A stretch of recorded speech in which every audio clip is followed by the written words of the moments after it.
Judge, Ms. Osinski is having some technology issue on her end. She's not able to unmute from the system, but Ms. Lucero, the director of our victim witness unit, is present and can present her through her telephone if that's okay. Okay, sure. It's also showing that she's muted on our end now, and before it was showing she was unmuted, so I could try to unmute her again and see if, Sure, Judge. oh, it's not letting me unmute her. It just said, send a request to her to unmute, I guess, so.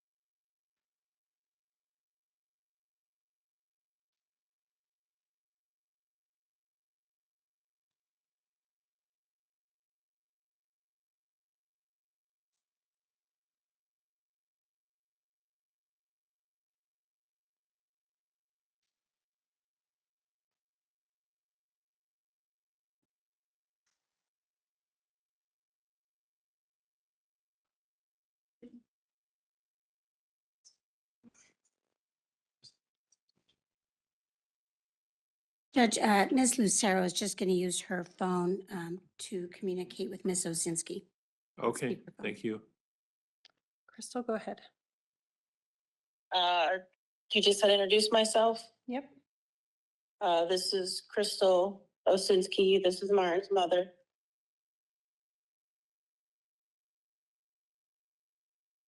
I don't really have a lot to say. I just want him to know that I hate him for ruining my life and the trauma I deal with every day. I don't want to say any more than that. All right, thank you, Ms. Osinski.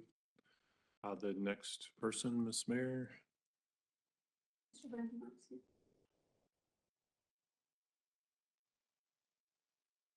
Your Honor, this is Arlo Brown, who knew Martin when he was young, near an Okay. All right, thank you. You can take your time, sir. Thanks. Sure. I just want to start with thanking you for allowing me to speak today. Sure. In case anyone doesn't know who I am, my name is Arlo Brown. To Martin, I was known.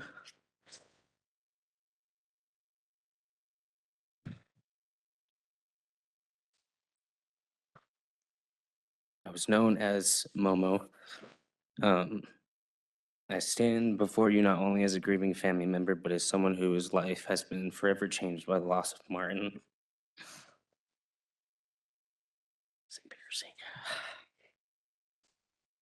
There's no sentence that can restore the life that was taken from us.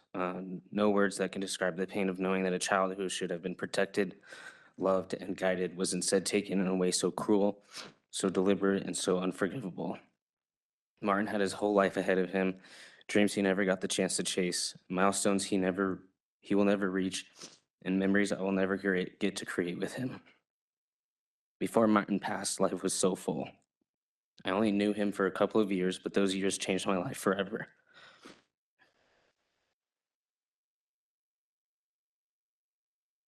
We celebrated our birthdays together because they were just 2 days apart. I hung out with him with every chance I got, and I'll be honest, I spoiled him every chance I could. Martin loved Legos, video games, water activities, and movies. Marvel and Star Wars were his absolute favorites. My favorite memory of Martin was how on warm mornings he'd wake up and head straight outside to lay on his trampoline just to feel the warmth of the sun. It was such a simple thing, but it was so him, full of life, peace, and joy in the little things.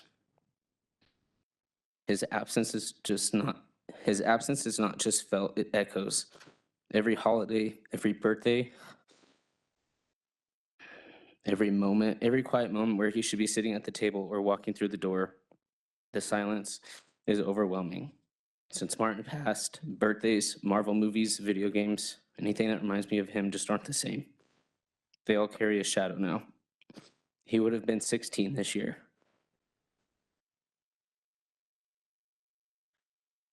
He should be getting ready to drive, go on dates, figuring out who he wanted to be and what he wanted to do after high school. He should have his whole life, his whole bright future still ahead of him. The day I found out that Martin was no longer with us is still a blur. I woke up to over 20 missed calls from my boss at the time and from Crystal, and I knew something was terribly wrong. I don't think I ever truly processed that moment. The weeks that followed were chaos, shock, confusion, and a grief that doesn't make sense. One thing I wish I never had to do was say goodbye. I know it sounds harsh, but no one should ever have to see a 6-year-old lifeless lying under packs of ice on a gurney.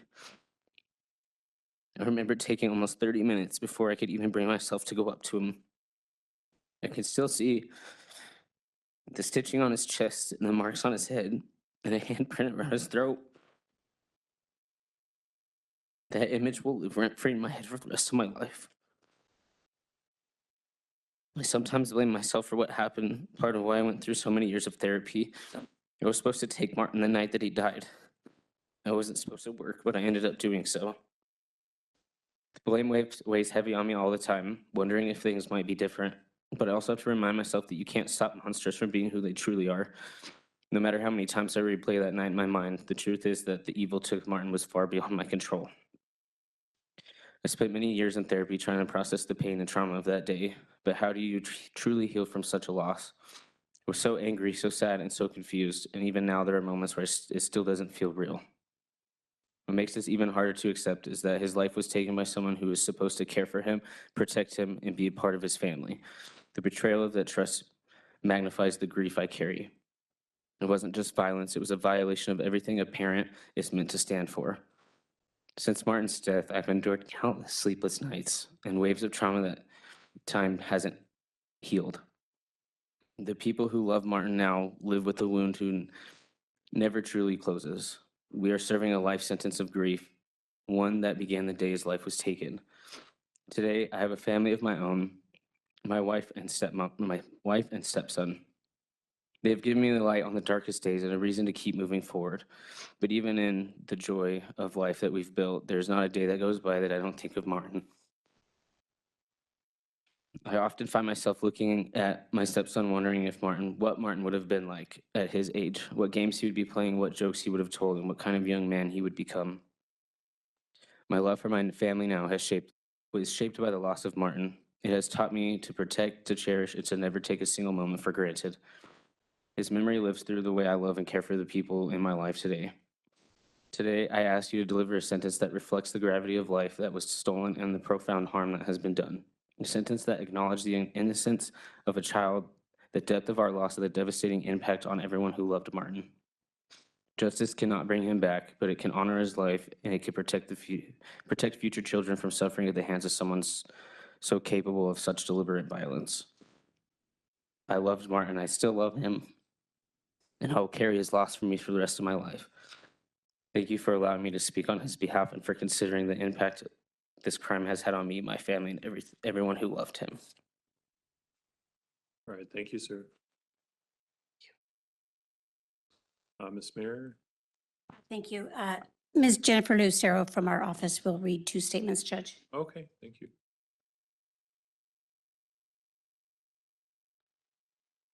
The first statement is from Jessica, Crystal's sister, Martin's aunt. I am the aunt of Martin Leonard Osinski III, and for the last 9 years, I have felt every emotion imaginable. My nephew was my world, even when the rest of the world wasn't right. My nephew was there to piece my world together. He was so smart, so sweet, patient, kind, and everything I could have asked for in a nephew. I want you to know, Darin, what you took from me. You took a huge part of my heart, a huge part of my life. I cry all the time. There is no time that will take away the pain that I feel. I was left with so much pain when you decided it was easier to silence a 6-year-old by force rather than to help him in a moment of weakness. He trusted you, felt safe with you. Unfortunately, Martin knew you as his only father figure. I use the term very loosely. You were trusted with my Martin, like you trusted Crystal with your children. You took advantage of my nephew, and for what reason?